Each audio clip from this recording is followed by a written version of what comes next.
Welcome, ladies, to the Real Estate Investor Show, providing inspiration, strategies, and insight to empower women investors to live balanced and financially free lives. Now, here are your co-hosts, Liz and Andressa.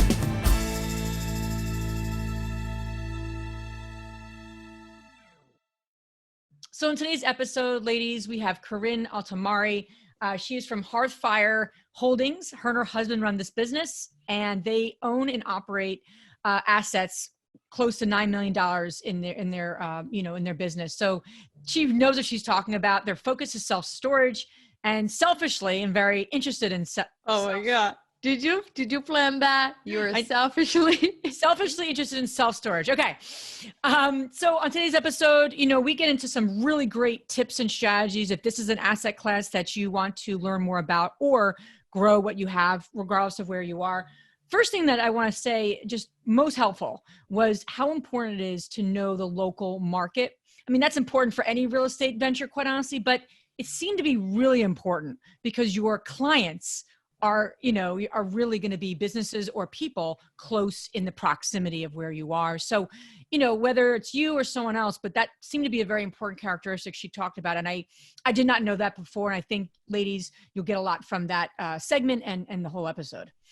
Also, following up about markets, she talks about how self-storage fits the needs of people either on the down market and also when the market is up. And I thought that it was fascinating to look from different perspectives, especially what's going on right now with the pandemic, how self-storage is helping not just people, but also businesses to keep going. So if you're interested in learning more about self-storage, this episode is for you. Enjoy. Investors, as we all know, financing deals in today's market can be a bit challenging at times. If you're looking at funding your next real estate transaction, we are so excited to introduce to you Fund That Flip. Fund That Flip is a lending partner dedicated to grow your real estate investment portfolio. They specialize in fix and flip, buy and hold, new construction, and cash out refi for 1 to 4 units. Ladies, we've known the founder, Matt, and his team for many years now, and we can assure you that their support goes beyond just lending money. They become a true partner. So if you're looking for great terms and reliable service, check out fundthatflip.com/investher. Welcome back, ladies. This is Liz. And this is Andressa.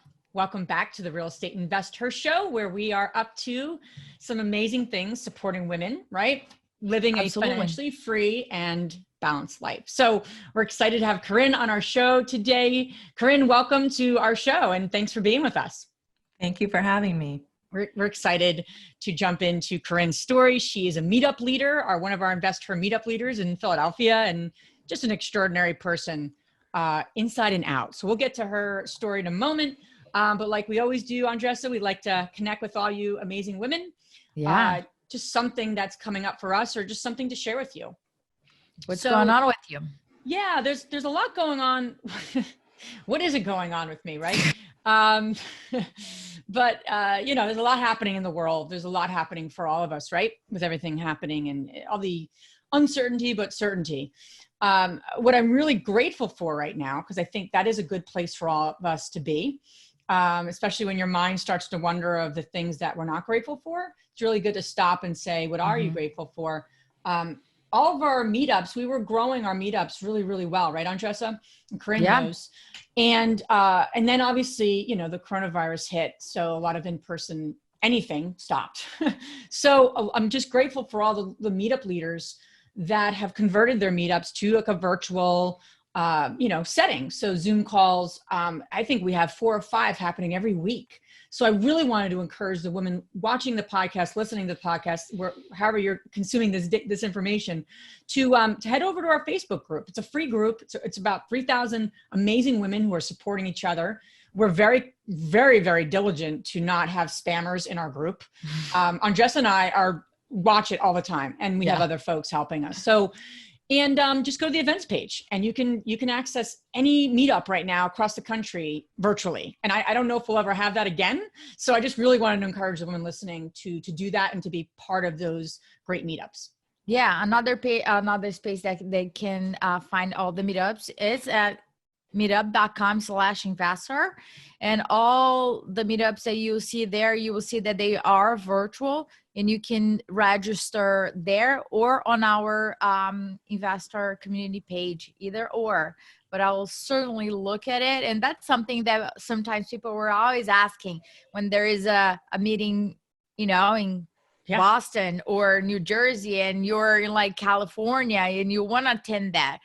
So now is an opportunity for everybody to attend all those great meetings. It's a great source. Really super cool. And the leaders are doing just a great job balancing their lives and worlds, and also then figuring out technology and all those sort of things. So without further ado, Corinn is actually going to be speaking, at one of these meetups. And, we ask all the women, Corinn, to share how they began their journey and how did you get started in this world of investing. And I know a bit about your backgrounds, and I love it. So I would love for you to share that with the women listening. Oh, the short answer would be kicking and screaming. So is the best way, right? Kicking and screaming, right? Absolutely. I will never forget sitting at a desk in front of my computer, having my final, panic before submitting my first offer.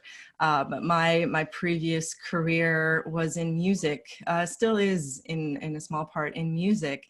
And so I came to real estate investing as a way to establish some cash flow, some passive cash flow. It's turned out to be not at all passive, but to have a little bit of a buffer to help support me in my artistic endeavors in between gigs. It's a very paycheck to paycheck lifestyle. There's a lot of gaps in there. And I'm lucky enough to come from entrepreneur parents, and my father very strongly encouraged me into investing. And so it was a little bit of kicking and screaming at first. And I spent probably a good year plus walking through properties and trying to find the right one, because I purchased as an owner occupant. I was looking for a multifamily and did end up buying a triplex with 2 tenants and 1 unit vacant. So it was perfect for me looking to live in my first investment.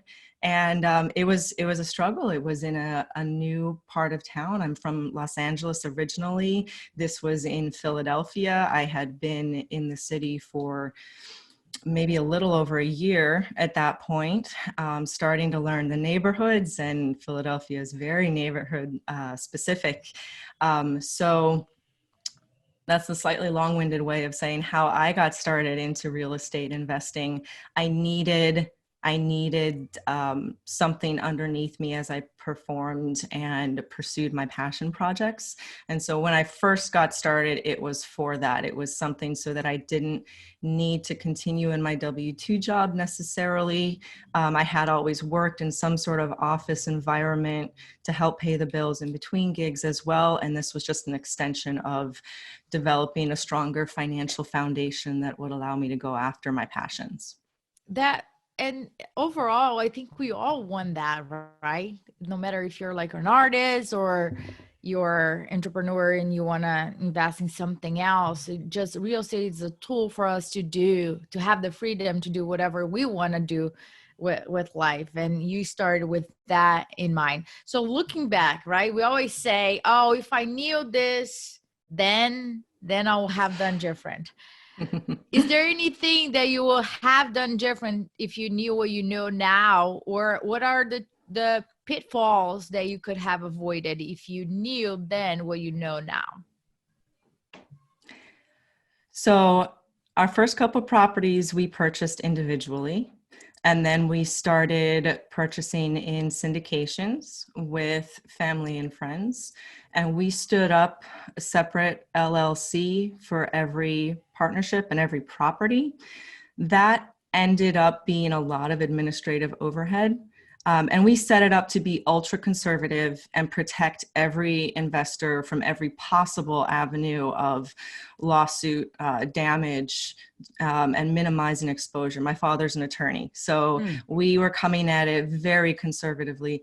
It ended up being a huge administrative overhead, tracking all of those separate entities, all of the different tax filings.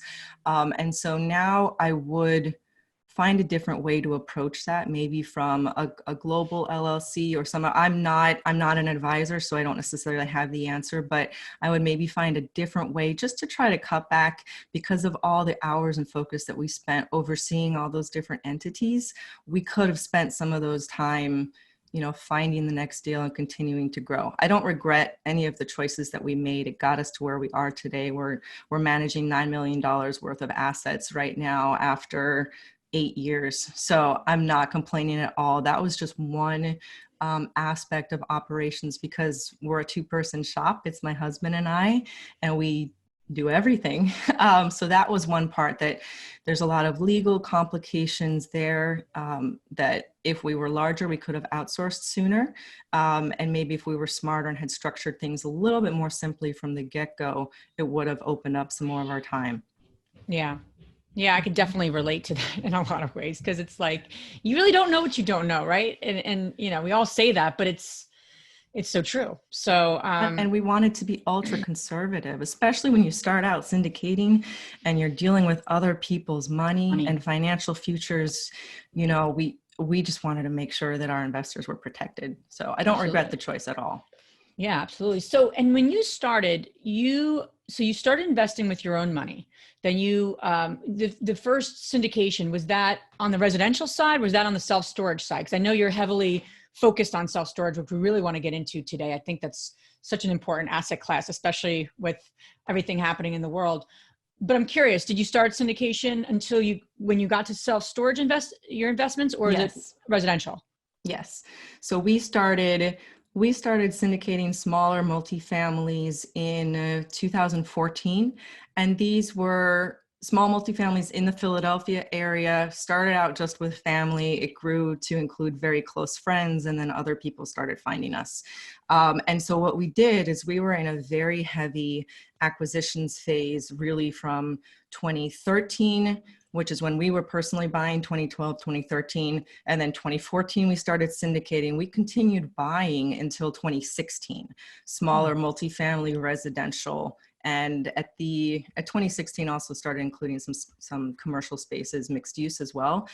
We stopped buying in 2016 and we started selling in 2018. We started preparing the properties for sale 2017, early 2018, because where the market was in Philadelphia, while we had originally looked to acquire these for long-term buy and hold, that was our guiding principle going into this, with where the market was at the time, the numbers that we were seeing happening in Philadelphia, and looking what we could deliver to our investors, we said to ourselves, there's no way that we can't take this opportunity. And so we were at the height of a cycle at that point, 2017. I don't remember how self-storage first got on our radar, but we were looking for more recession resistant assets, right? Nothing's recession proof, but self-storage is hyped to be very recession resistant. So we started looking into it, researching it, becoming familiar with it, and slating those smaller multifamilies to sell, consolidate all the gains from our investors. And we had different pools of investors in those different projects, started educating our investors on self-storage, what we were thinking about moving forward. And all of the investors except one stayed with us. They captured the gains from the sales from the multifamily, and we pooled all of those funds together, which allowed us then to get into self-storage at a much larger facility. It's 35,000 square foot facility. So it was a long process over, years of self-education, educating our investors as well as to why we wanted to make that pivot, reading the market, responding to market conditions, not trying to make something work that really wasn't. I mean, in multifamily, the numbers were getting the margins were getting slimmer and slimmer, and in our underwriting multifamily, we just couldn't in good conscience find any more good deals for our investors. And we didn't want to go out of state. We like being very hands-on with our investments. We personally are always invested in our projects, and we also serve as the property management function as well. So for all of those reasons, and for our whole approach behind why we do this, we wanted to stay somewhere where we could be close to the investments. And because we couldn't find multifamily options that worked, we pivoted and we found a self-storage that did. So, and you're probably one of the best people to ask this question of multifamily, not verse self-storage. I don't want to say it like it's against one another, but I'm curious. You have holdings right now in both, and obviously we're going through what we're going through. What are you seeing? What are you experiencing, real life, real time, in terms of those two classes of assets? Right. Self-storage is busy right now. It's really busy right now. The property that we purchased, when we purchased it, it was at 70% economic occupancy. We are now at 78%. Now we're also hitting the spring market when it traditionally gets busier. But we are full in all of the largest sizes within that facility. Our multifamily holdings, because we do maintain 60 doors in multifamily in and around Philadelphia, we have a barbershop. We have businesses that have been shut down from the very beginning. Yeah. And so with those businesses, they're until this happened, they're fantastic tenants. So we're working with them as far as either full scale just relief, just pausing rent payments until businesses get back up and running, or otherwise working out some sort of payment plans. From our residential tenants, knock on wood, everybody has paid so far. We have not heard from anyone needing accommodation for May. We had 100% collection rate in April. So but we are expecting May and even possibly continuing into June to be the more difficult months, because leading into April, people still had some reserves. People were still working halfway through March. So we're taking things one day at a time. And I will say for my meetup sessions coming up, I guess, depending on when this airs, but I'll be presenting on this exactly for the Pittsburgh meetup at the end of this month, and then for the Newtown Square meetup the end of May. And so for those sessions, when we have a little bit more time, I'll be pulling up, real-time numbers side by side of multifamily versus our self-storage, because why not? And people want to know, is it really recession resistant? Well, this is what we're experiencing right now. What do you love? I'm sorry. Go on, Justin. No, I was just curious to understand. I have some assumptions why the self-storage is busy, but I don't want to, put it out there. You're the expert here. Why is it busy? What is happening right now? Is it because of the virus or something else?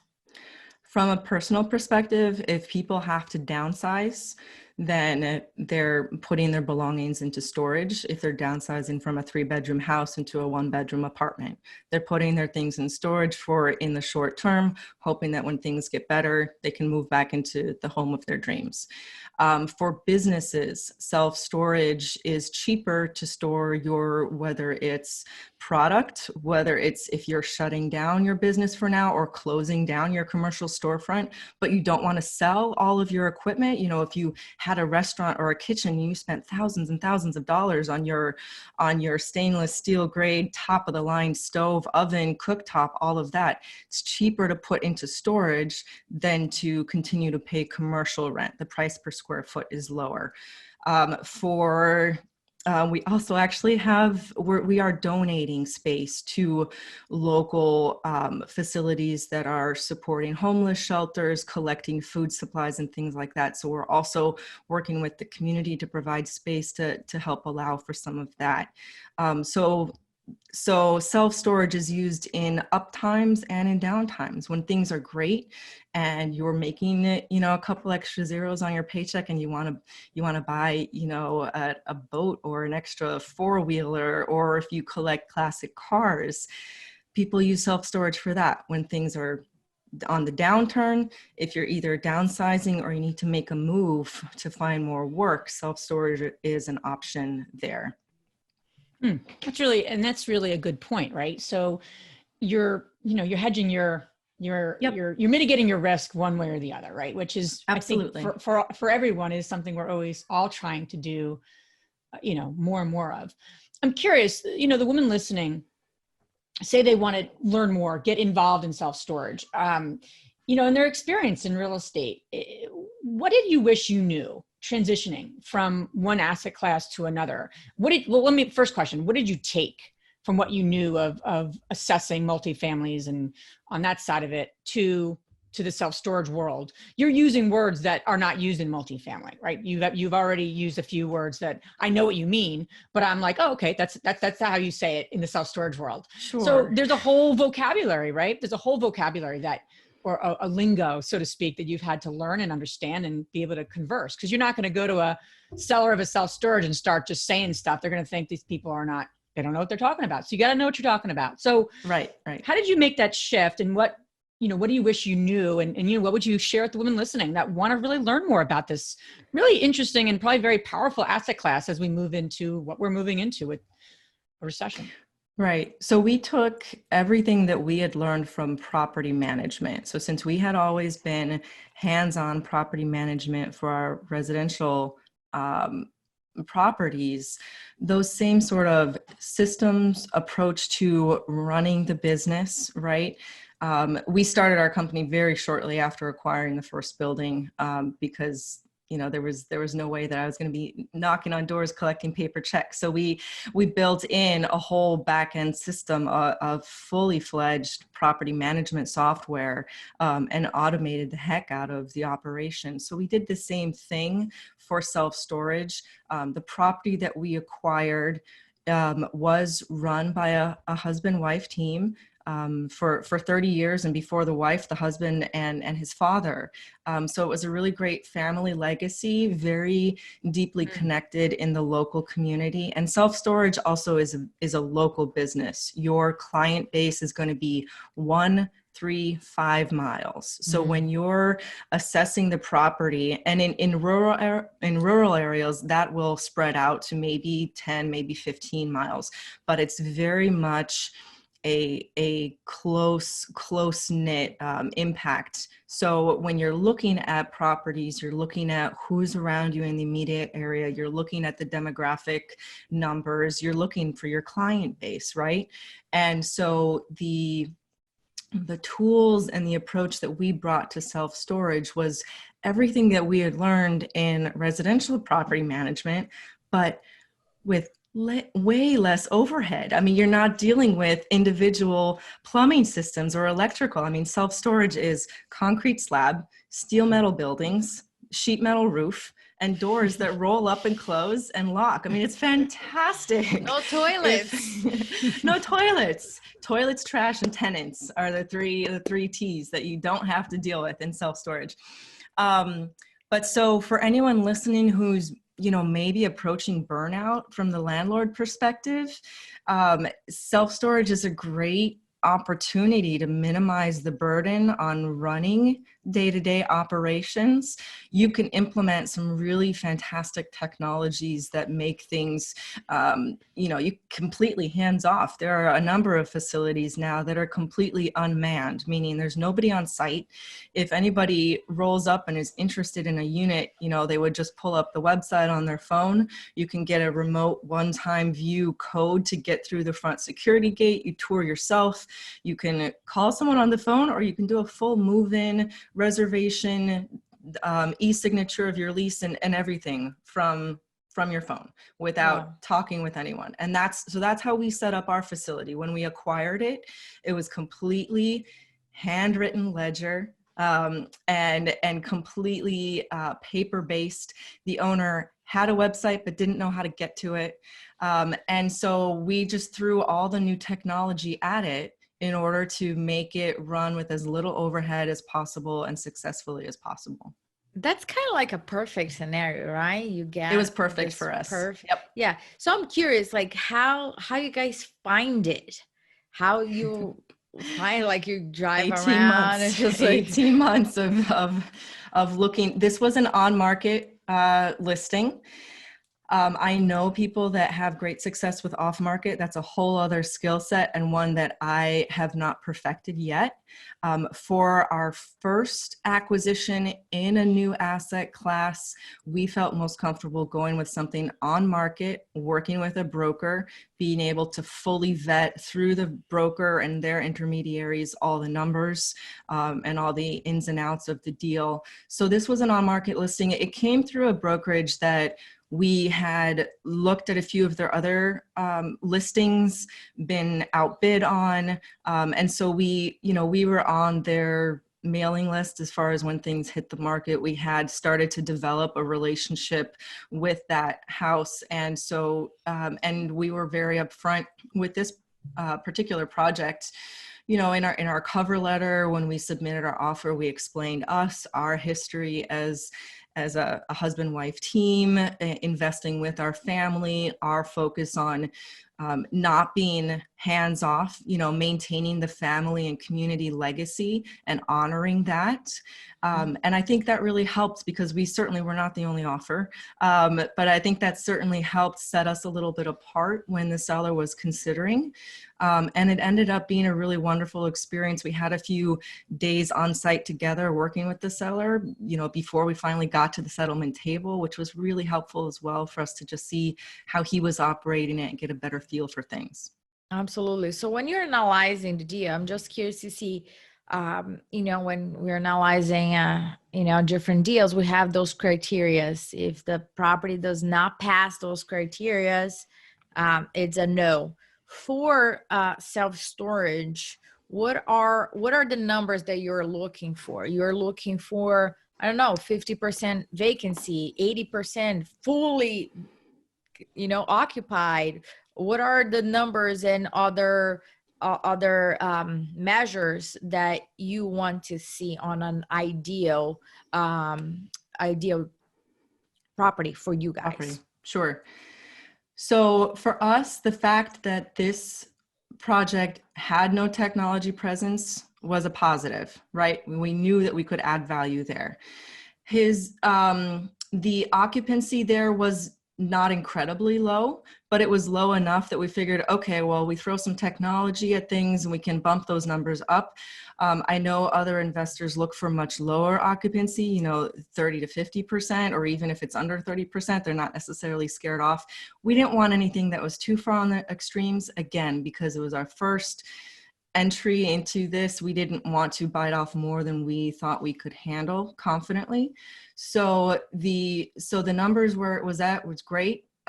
Full occupancy or occupancy in the 80 to 90% even, there's not enough meat on the bone there. And so those sorts of projects we would buy purely for cash flow if everything else made sense.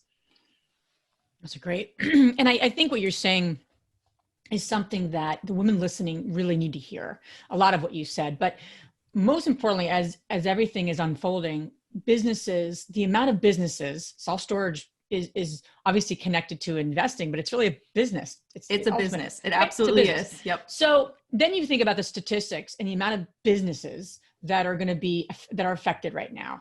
I think this is a huge opportunity as we unfold this whole, epidemic unfolds as investors and as entrepreneurs. I mean, you have people who may have been in this business for 30 years, just like the mom and pop multifamily, they're just tired. They're tired of dealing with it. And you saw this was before obviously everything happening, but you saw an opportunity to add value. And I think women listening get that if you can add value on some level, there are people that are going to be ready and willing to sell, even if you think this is like the most amazing opportunity, just because it's self-storage or mobile home parks or whatever everyone's saying we all should get involved with next. Right. There's going to be people in that business that are done because of what's going on, just done. Whether life is short, whether they've made the money they've wanted to make, there's going to be a tremendous amount of opportunity to present yourself, like you're saying, hey, we're going to be, and I love what you're saying about the family and bringing that aspect, that localness to aspect here. Not every asset class has to do with that, right? Right. Certain multifamily we bought multifamily buildings in different states. That's not always an important aspect, but it is in what you're saying. So you have to know, ladies listening, you have to know what is important in this asset class. Because if you're just wheeling and dealing and you got the money behind you, it doesn't sound like that's going to be the most important thing, right? To what you just mentioned. You absolutely can, but to make self-storage more approachable for hopefully for the audience here, there are absolutely smaller facilities that are run by, one owner that are too small to make sense even for us at this point, right? Our baseline criteria is at least 35,000 square feet, because otherwise the numbers just aren't there with what we know the technology systems cost and everything else for us, for it to make sense for our investors, because we're looking at it as a syndicate purchase. But if you're an individual investor and want to start out with 50 garages somewhere in the middle of the countryside that's still within an hour drive of you, that's great. That's still a great opportunity. And as long as the demographics are there to support it, then it could very well be worth considering, especially if you're, if single family or fixing and flipping isn't working for you anymore, or if you just want to try something different, less overhead. And there was something that I wanted to say that I'm now forgetting, but it'll come back to me. Welcome to my world on a daily moment to moment.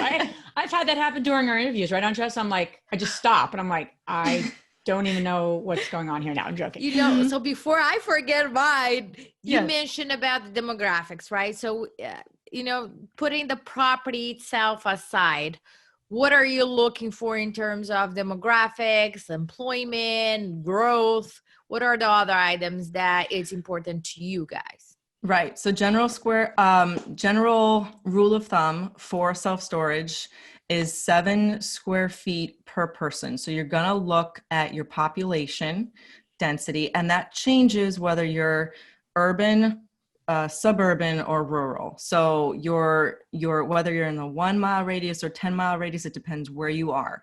So you're going to look at how many people you have living immediately around you. You're going to look at how your population adjusted over the past 10 years, thanks to, all sorts of websites now. You can find that information freely available. You're going to look at, during the last recession, 2008 to 2010, how did things shift in that area? Did they at all? And I think the other thing that I forgot to say earlier was that self-storage through this shutdown has been deemed an essential business. So we have been open. We have shut down our office and minimized person-to-person contact, but we are open as an infrastructure supplier. So it's not just people that are personally using self-storage. It's businesses, it's warehouses, it's for Amazon distribution, all those sorts of ways of serving the local and more further flung communities. So I think that's what I forgot to say earlier. Andressa, to your question about how you look at that, those are some of the metrics that we're looking at as far as evaluating if it's a reasonable business worth investing into. We were looking at some other possibilities that were in, what I would call depressed areas. And I posted some of the specifics out to a few Facebook community groups that I'm a part of that are specifically for self-storage investors and operators. And one woman chimed in and said, poor people need storage too. Not all of us have expansive closets in our apartments or homes. So you do have to dig into the numbers. There are a few standard rule of thumb metrics, and then, you just got to spend your time underwriting. And I love what you're saying too, because I think out of a lot of what, I think all of us have been asking ourselves so many questions, right? Especially if you have a business, you have property, or really any sector of this, you're being affected. But how can you run your business virtually, right? That's what we're all learning, right? So, and if you get into something new, does it have the opportunity to be run virtually? Arguably, self-storage is so much more of a virtual business than a multifamily business. I mean, you cannot deny that. I am a huge proponent of multifamily. That is what most of our majority of our assets are in. But you cannot deny the fact of if you go, head to head. So I think we all have to ask ourselves questions as we make further investments, as we make further decisions on businesses or next phase of our life as this all unfolds. can it be run virtually is a really good question to ask. God forbid something like this, no matter however long this takes, but if it is to happen again, can it be run virtually? And I think that's you set yourself up to be run virtually without knowing that this was coming. And I think, kudos to you. I mean, you were just obviously efficiently running the business, but we were just right. Exactly. I mean, we were just you couldn't have done it better. Model.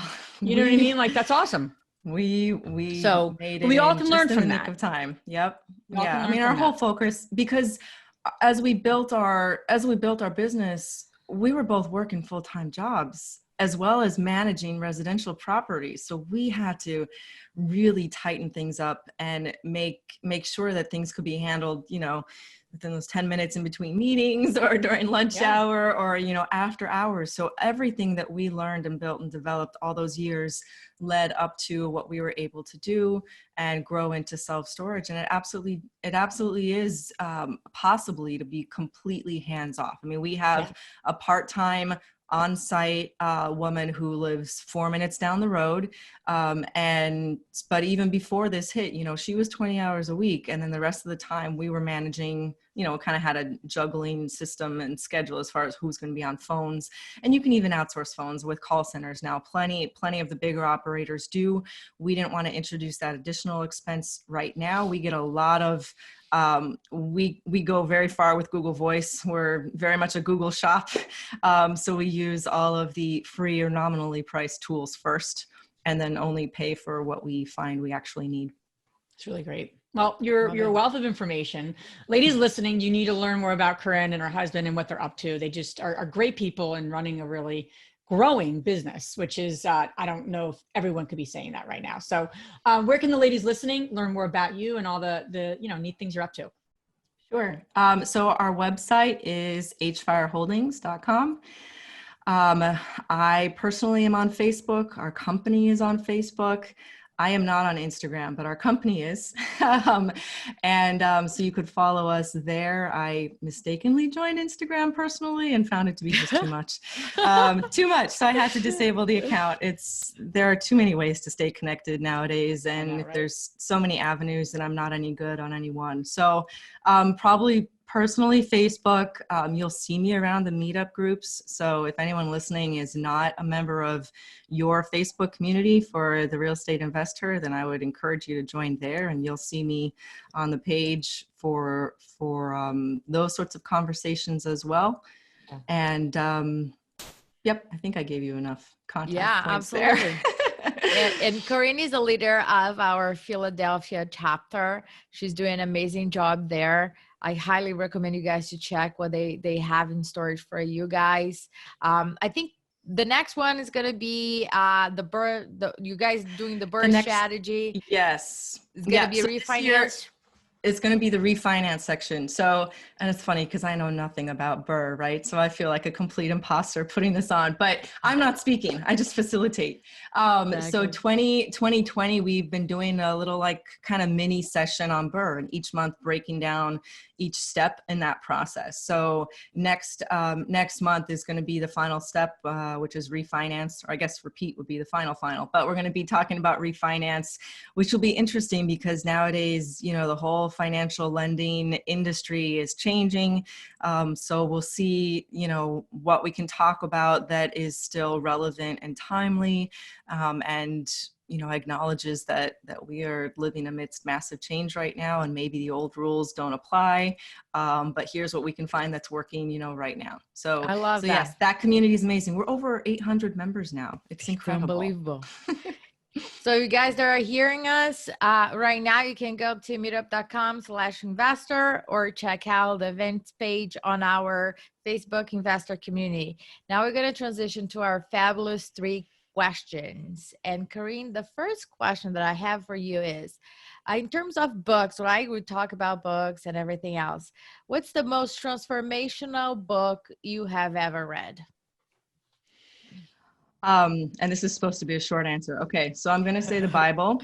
I went to private Catholic school for most of my upbringing. I went to church at least 3 days a week. And so that is a huge foundation for me personally. On the complete opposite end of the extreme, is Ayn Rand, The Fountainhead, Atlas Shrugged. And talk about extremes. You have the Bible and you have Ayn Rand. You have selflessness and selfishness. So my day-to-day existence is somewhere on the continuum between those two extremes. It's kind of like, one thing complements another, or I don't know, but it goes together. It's a balance, and there is no, it's a balance, and it's something that I wrestle with every day, but we are not simple beings, and I just embrace that challenge. Absolutely. The second question is, what's the most powerful routine that you do to create a financially free and balanced life?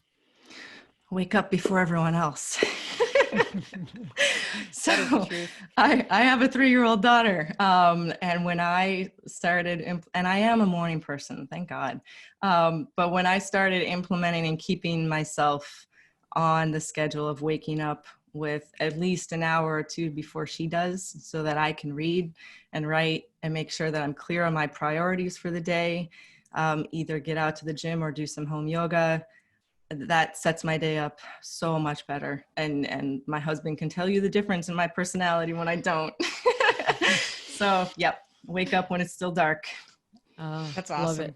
Corinn, thank you so much for being on our show. One more question. I'm totally cutting you off, man. God, you got to fire me or something. I have one more question. I am so sorry, Andressa. No worries. The last question for you, Corinn, is which woman, famous or not, has inspired you the most? Yeah, this is easy. My mom. She started her own company. She ran a Montessori preschool for years and years, built and developed it when I was 10 years old. So I remember she purchased a home and converted it into a Montessori preschool setup. And she is a quiet strength person. When she walks into the room with my dad dominates, and I love him, and he's also been a massive influence on me. But my mother is quietly in the background, always making sure that everything actually gets done the way it should. Isn't that the truth for so many women, right? Sorry for cutting you off, both of you. I can't take me out to do anything. But Corinn, we really do appreciate you so much being on our show. Thank you for being a meetup leader. Thank you for being a contributor. You're always active in the community. We have what I love about our community is there's some amazing women that are new, that are experienced, and everyone's supporting each other. Because quite honestly, we're all figuring it out. We're all growing. We're all learning. Anyone that tells you different is, I think, lying. So, but thank you so much. Appreciate your time and appreciate you sharing all your great knowledge with the community. You're welcome. Thank you, ladies. This was wonderful. Thank you. If you enjoyed this podcast and want to receive updates on our next interviews, go to our website, therealestateinvestor.com.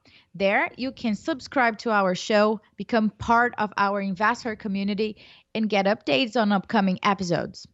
If you like our show, please share it with other women who would benefit. And don't forget to leave us a rating on iTunes. We'd really appreciate it. And as always, we encourage you to take one action as a result of today's show and put it into motion so you can live both a financially free and balanced life. Thanks for spending time with us. Ciao.